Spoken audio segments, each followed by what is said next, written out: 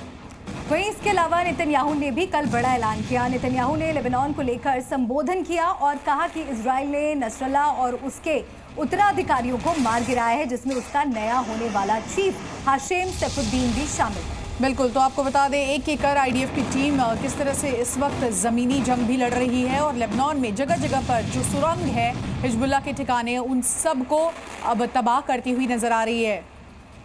हाल ही में आपको बता दें एक तस्वीर भी सामने आई जहां पर सुरंग की तस्वीर देखने को मिली और वहां पर हथियार बरामद किए गए।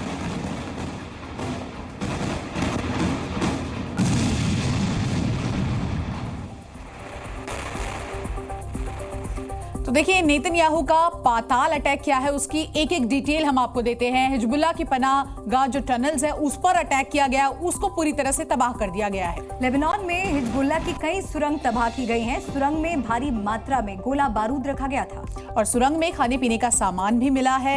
एक फ्रिज भी बाकायदा बरामद यहां से किया गया है। हमले से बचने के लिए सुरंग का इस्तेमाल यहां पर किया जा रहा था और साथ ही आईडीएफ के ग्राउंड ऑपरेशन में सुरंग को नष्ट कर दिया गया। तो ये तमाम जानकारियां हैं जो सामने आ रही हैं, किस तरह से हमले से बचने के लिए सुरंग का इस्तेमाल वहां पर किया जा रहा था और आईडीएफ के ग्राउंड ऑपरेशन में सुरंग को नष्ट कर दिया गया।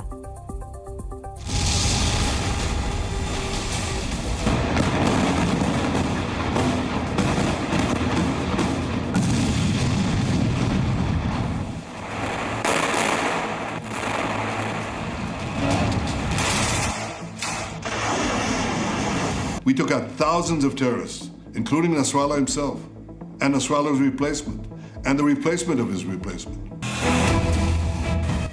हिजबुल्लाह किस तरह लाचार हो चुका है, इसको अब इस तरह समझिए कि उसका करता धरता नसरुल्लाह मारा गया, उसके बाद जिसे कमान मिलनी थी वो भी मारा गया, उसके बाद जिसे नसरुल्लाह का नंबर 3 माना जाता था वो भी मारा गया।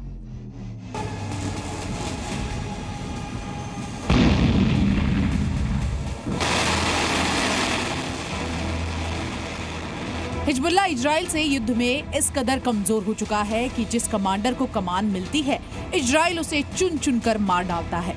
खुद बेंजामिन नेतन्याहू को सुनिए कि कैसे उन्होंने ऐलान किया कि हिजबुल्लाह अब आतंकी संगठन नहीं बल्कि एक कमजोर संगठन बन चुका है।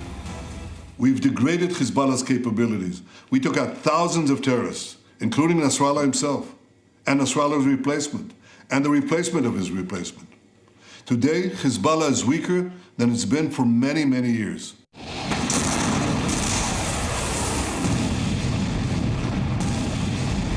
इजराइल ने यह हमला 4 अक्टूबर को बेरूत में किया था, जिसमें सैफुद्दीन के मारे जाने की खबर सामने आई थी और अब नेतन्याहू ने इसकी पुष्टि कर दी है।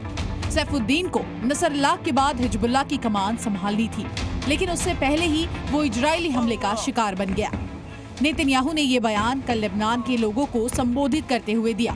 साथ ही लेबनान से भी नेतन्याहू ने ये साफ कह दिया कि लोग जल्द लेबनान को बचा ले, वरना उसका हाल गाजा जैसा होगा।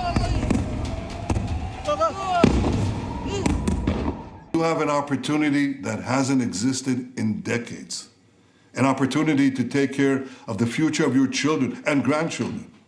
You have an opportunity to save Lebanon before it falls into the abyss of a long war that will lead to destruction and suffering like we see in Gaza. Israel कैसे चुन चुन कर Hezbollah आतंकियों को मार रहा है, उसके लिए ये तस्वीरें देखिए। हिजबुल्लाह की अंडरग्राउंड टनल तक इजराइल पहुंच चुका है। कल लेबनान में कई ऐसे टनल्स पर हमला किया गया जिसमें उसके 50 से ज्यादा आतंकी मारे गए।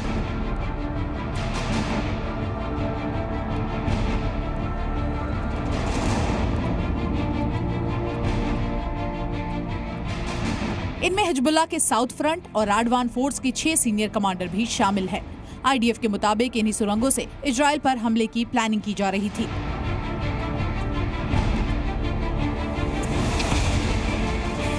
עד עתה ניתן לאשר כי בתקיפה חוסלו למעלה מ-50 מחבלים, מתוכם 6 מפקדים בכירים. זו פגיעה מורלית, פיקודית, מבצעית קשה במחבלי חיזבאללה. אנחנו רואים אותה עכשיו בלחימה בדרום, וזאת במקביל לפעולה. इससे पहले हिजबुल्लाह की ऐसे ही सुरंगों की तस्वीरें इजराइल ने जारी की थी। इन सुरंगों में दिख रहा है कि कैसे उसके आतंकी छिप कर बैठते थे। इनमें हथियार, गोला बारूद से लेकर खाने पीने का सामान भी मौजूद था। सुरंग को इस कदर बनाया गया था कि ऊपर से एकदम पहचान न हो पाए। इसके अलावा इसमें बाकायदा एक फ्रिज भी रखा हुआ था और इसका लंबे समय से हिजबुल्लाह के आतंकी इस्तेमाल कर रहे थे। लेकिन लेबनान में घुसी इजरायली सेना ने इस सुरंग तक पहुंचकर आतंकियों को खत्म कर दिया। यानी हिजबुल्लाह अगर पाताल में छिपे तब भी इजराइल उसे ढूंढ निकालेगा। इन सब के बाद अब ये हाल हो गया है कि उसे खत्म करने की धमकी देने वाला हिजबुल्लाह अब सीज फायर चिल्लाने लगा है। हिजबुल्लाह के कार्यकारी चीफ ने सबको चौंकाते हुए कहा कि वो अब सीज फायर की मांग करते हैं।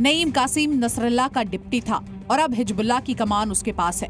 वो भी जानता है कि अब सैफुद्दीन के बाद अगला नंबर उसका हो सकता है। इस वजह से अज्ञात जगह से पर्दा लगाकर ये संबोधन जारी किया गया। वहीं दूसरी तरफ इजराइल का लेबनान पर अटैक लगातार जारी है। कल रात भी बेरूत पर बड़े बड़े हवाई हमले किए गए, तो वहीं एक अटैक सीरिया में भी किया गया। इसके अलावा हिजबुल्लाह ने भी इजराइल पर हमला किया और एक साथ इजराइल के शहर हाइफा पर 80 रॉकेट बरसा दिए। अब इन तनाव भरे हालातों के बीच इजराइल लेबनान में अपने ग्राउंड ऑपरेशन को और बढ़ाने जा रहा है, जिसका ऐलान कल कर दिया गया है।